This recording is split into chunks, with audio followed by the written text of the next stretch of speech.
All right, let's talk about something that can feel a little intimidating but is so important: managing an intercostal chest tube. We're not just talking about a piece of equipment here, we're talking about a patient's lifeline. And getting this right, well, it's absolutely non negotiable.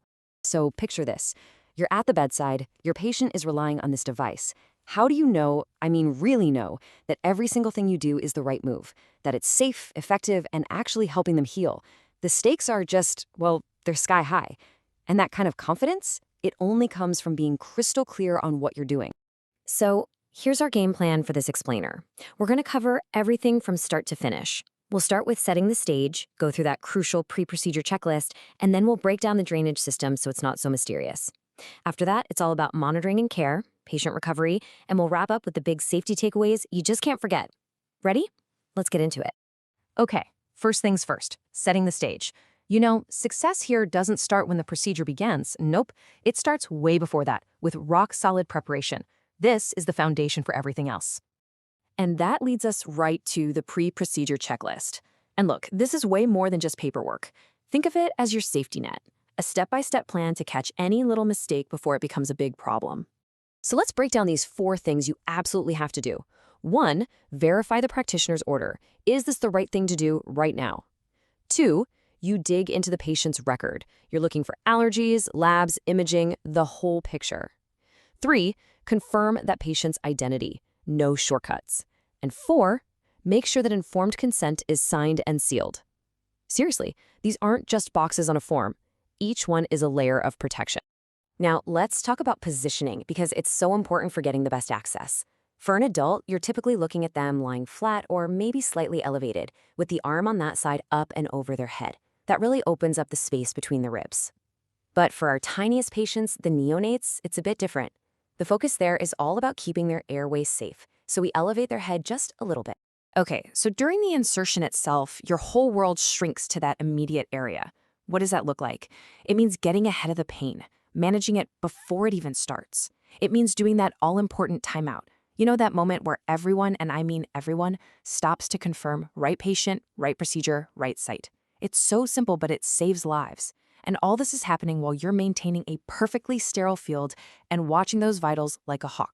All right, time to tackle the hardware. Yeah, the drainage system can look pretty complex at first glance. I get it. But trust me, once you break it down, it all makes perfect sense. And here's a look at them. These are pretty much the 2 main systems you're going to see out there: the Atrium Ocean, which is wet suction, and the Oasis, which is dry. Yeah, they look a little different, but don't let that throw you. The way they work, the basic idea behind them is exactly the same.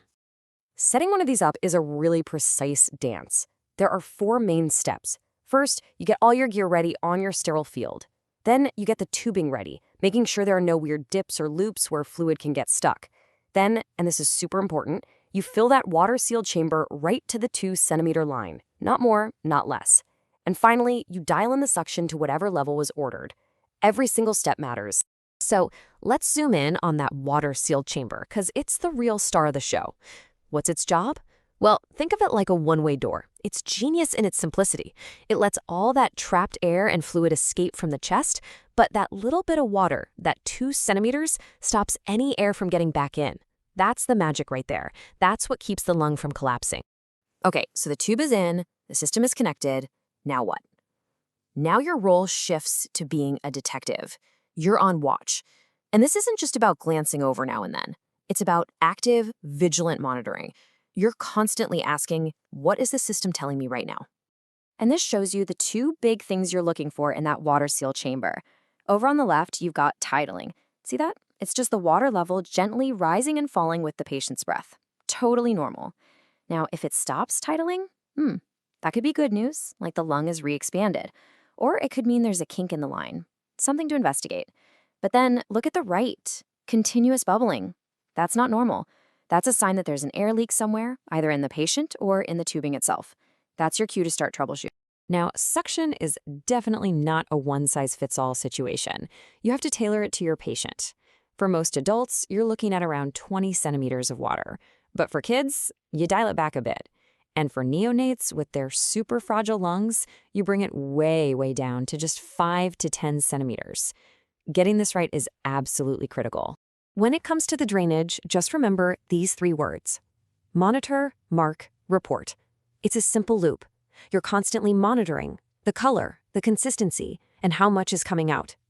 You're marking the level on the chamber every so often so you can track the output. And you're ready to report any sudden changes. I'm talking a sudden gush of bright red fluid, or if the drainage just stops cold. That's an immediate call. And please, remember this. You're treating a human being, not just a chest tube. So your assessment has to be about the whole person. You're checking vitals, you're listening to their lungs, you're looking at the dressing, and you're feeling the skin around the insertion site for crepitus. That's that crackly, Rice Krispie feeling under the skin that means air is leaking where it shouldn't be. And you have to empower your patient. Tell them, if you feel any new pain or have any trouble breathing, you tell me right away. All this careful monitoring naturally leads us to the next big thing: recovery and mobility. This is where we shift from just watching to actively helping the healing process along. Because a patient with a chest tube should not just be lying in bed. You've probably heard it before, but mobility really is medicine. Getting your patient up and walking, even for short distances, encouraging them to change positions in bed, teaching them how to cough and take deep breaths. These aren't just nice-to-haves. They are absolutely essential. This is what helps that lung re-expand and prevents nasty complications. Okay, we're heading into the home stretch, and this is maybe the most important part. These are the critical safety rules, the things you have to burn into your brain and take with you on every single shift. Listen, I really want you to focus on this one, because if you remember nothing else, remember this. Do not clamp the chest tube, especially when you're moving a patient. Why? Because if there's still an air leak, clamping that tube traps all that air inside the chest. The pressure builds, and it can cause a tension pneumothorax, which is a life-threatening emergency. So unless you have a direct order for a very specific, very brief reason, the clamps stay off. You always have to be ready for what-ifs. That means keeping emergency supplies right there at the bedside. So what if the tube accidentally comes out? Your first move is to grab a sterile dressing and tape it down on 3 sides. Just 3. That lets air out, but not back in. What if the whole drainage system cracks or breaks? You swap it out for a new one, fast. You never just leave the tube open to the air. So let's wrap this all up. Let's boil it down to 4 key principles for excellent chest tube care. Number 1, always maintain the integrity of that closed system. Number 2, monitor your patient continuously, the whole patient, not just the machine. Number 3, get them moving. Encourage that mobility and those breathing exercises. And number 4, our golden rule: don't clamp the tube, and always, always be ready for an emergency. So I'm going to leave you with a question to take on your next shift. After everything we've just talked about, when you walk into that room, what's the very first thing you're going to check on your patient with a chest tube? Really think about that. Let that question shape how you approach their care from now on.